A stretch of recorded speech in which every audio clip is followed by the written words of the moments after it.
আচ্ছা বলুন দেখি, কোহিনূরের দাম কত? অশোক, যে কিনা কলিঙ্গ যুদ্ধে বন্যার মতো রক্ত বাইয়েছিল, তার মৃত্যু কিভাবে হলো? মোহাম্মদ বিন তুগলক ঠিক ঠিক কতটা পাগল রাজা ছিল? এরকমই কিছু স্বল্প আলোচিত ইতিহাস কেন্দ্রিক বই আজকে আপনাদের সামনে নিয়ে এসেছি। এই বইটিতে 10টি গল্প আছে এবং 10টি গল্পই অসাধারণ স্বাদের গল্প, ইতিহাসের এক একটা সময়কালকে নিয়ে। বইটির নাম হচ্ছে মৌন মগধে এবং লিখেছেন অবিক মুখোপাধ্যায়, আর বিভা পাবলিকেশন থেকে পাবলিশড। একদমই বাজেট ফ্রেন্ডলি একটা বই, মুদ্রিত মূল্য 177 টাকা। চলুন এবার এই বইয়ের 10টা গল্পের মধ্যে আমার ফেভারিট কোনটা এবং প্রত্যেকটা গল্পের একটু একটু হিন্ট আপনাদের দিই, যাতে আপনারা বুঝতে পারেন এটা কতটা ইন্টারেস্টিং একটা হিস্টোরিক্যাল থ্রিলার। সিদ্ধার্থ গৌতম বুদ্ধ যে রাজবংশে জন্মগ্রহণ করেছিলেন, সেই রাজবংশের নাম শাক্য রাজবংশ। এটি আসলে একটি আভিজাততান্ত্রিক গণসংঘ ছিল। তখন সবে সবে গণতান্ত্রিক প্রজাতন্ত্র এই জিনিসগুলো উঠছে। যাই হোক, তবুও যতই গণসংঘ থাকুক, এর পিছনে লুকিয়েছিল দাস প্রথার নির্মম কাহিনী। এই দাস প্রথার শিকার হয় দুই যুবক, রুম্নবান এবং তার বন্ধু অম্বরীশ। এরাই কি শাক্য রাজবংশের পতন ডেকে এনেছিল, নাকি অন্য কিছু? জানতে হলে দ্বিতীয় গল্প দ্বীপ জেলে যাই অবশ্যই পড়ে দেখতে হবে। প্রথম গল্পটির নাম করুণাধারায়।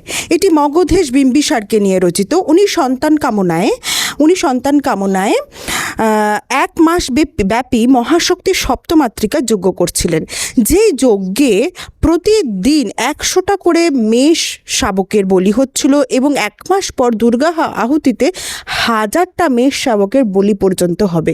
এমন এক নিষ্ঠ সনাতন ধর্মাবলম্বী রাজা হঠাৎ করে কি এমন ঘটনা ঘটল যে তিনি অহিংসা পরম ধর্ম বলে মেনে নেন? জানতে হলে চোখ রাখতে হবে বইয়ের পাতায়। প্রত্যেকটা গল্পের সঙ্গে কিন্তু আমার নিজস্ব রেটিং আমি দেব এবং একদম লাস্টে আমি প্রত্যেকটা গল্পের রেটিং আপনাদের জানিয়ে দেবো।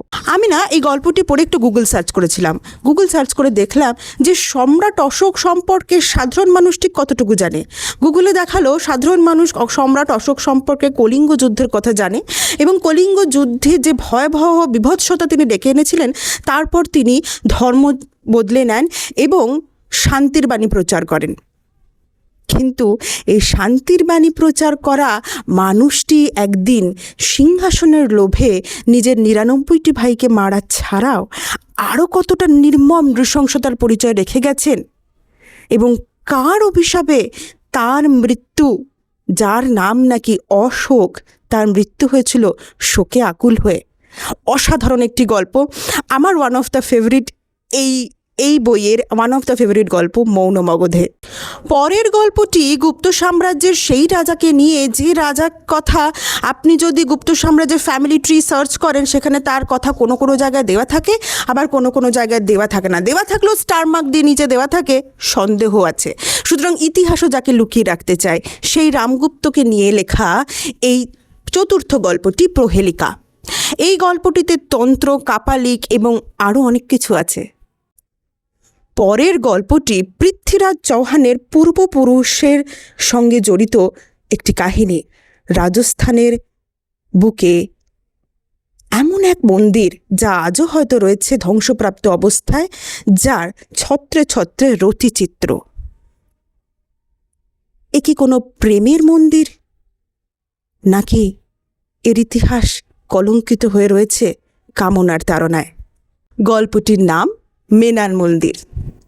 ষষ্ঠ গল্পটিতে লেখা রয়েছে এমন এক রাজার কথা, যিনি আলাউদ্দিন খিলজির সঙ্গে সংঘর্ষে যাওয়ার আগে তার সবচেয়ে কাছের প্রিয়তমার মুণ্ডুচ্ছেদ করে দেন।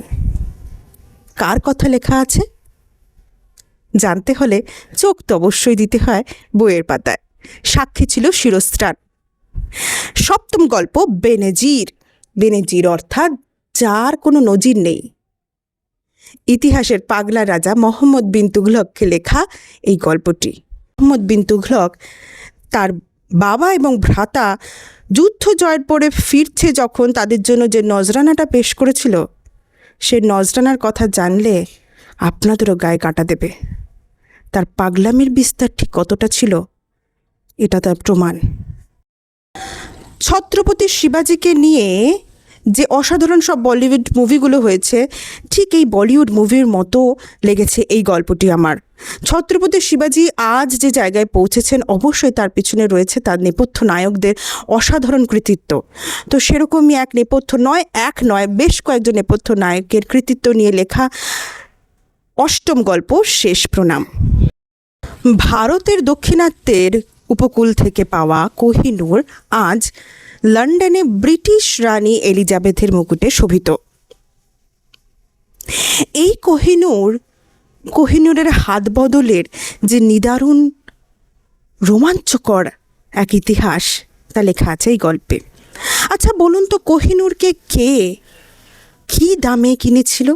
কতবারই তো তার হাত বদল হয়েছে, তার মূল্য আসলে কি? ছত্তিশগড়ের বাস্তরে এক উপজাতি সম্প্রদায়ের দেবতা লিঙ্গোপেন, তার ইতিহাস নিয়ে লেখা এই শেষ গল্পটি একদমই অন্য স্বাদের। একটু প্রাপ্তবয়স্ক অবশ্যই বলবো, পড়ে দেখতে পারেন, একেবারেই আলাদা স্বাদের শেষ গল্পটি লিঙ্গোপেন। গল্প করুণাধারায় আমার কাছে রেটিং 3/5। দ্বিতীয় গল্প দ্বীপ জেলে যায়, আমার কাছে রেটিং 3.5/5। তৃতীয় গল্প মৌন মগধে 5/5। চতুর্থ গল্প প্রহেলিকা 4/5। পঞ্চম গল্প মেনান মন্দির 4/5। ষষ্ঠ গল্প সাক্ষী ছিল শিরস্ত্রাণ 3/5। বেনজির 5/5। 8 নম্বর গল্প শেষ প্রণাম 4/5। কোহিনূরের মূল্য 5/5 এবং একদম 10 নম্বর গল্প লিঙ্গোপেন 4/5। তো এই ছিল আমার রেটিং। প্রত্যেকটা গল্পই অসাধারণ লেখন শৈলী লেখকের। তো অবশ্যই পড়ে দেখতে পারেন যারা ইতিহাসপ্রেমী থ্রিলার পড়তে ভালোবাসেন।